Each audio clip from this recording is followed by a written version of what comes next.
সব মুসলিম ভাইকে আমার তরফ থেকে আসসালামু আলাইকুম। আমাদের আজকে ঈদ খুব আনন্দের দিন এবং খুশির দিন। তো আমরা 30টা রোজা, মাহে রমজান যাকে বলি আমরা, সেই 30টা রোজার পরের দিনই হচ্ছে আমাদের খুশির ঈদ।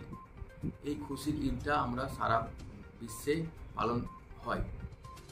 আমরা চাইছি যে আমাদের যে রমজান পার করে ঈদটা এলো, সেই খুশি ঈদে যাতে আমাদের কোনো মানুষের কোনো রকম সমস্যা না হয়, মানুষ যাতে খুশি ঈদটা খুব ভালোভাবে পালন করে।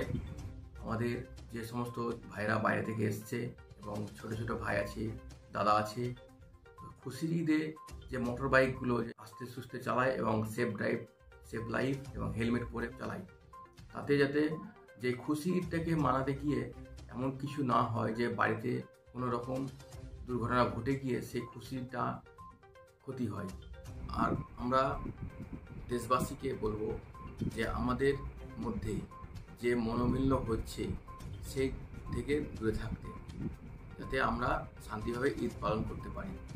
আমাদের সম্প্রীতি বজায় রেখে খুশির ঈদটা আপনারা পালন করুন এবং সুস্থ থাকুন, ভালো থাকুন।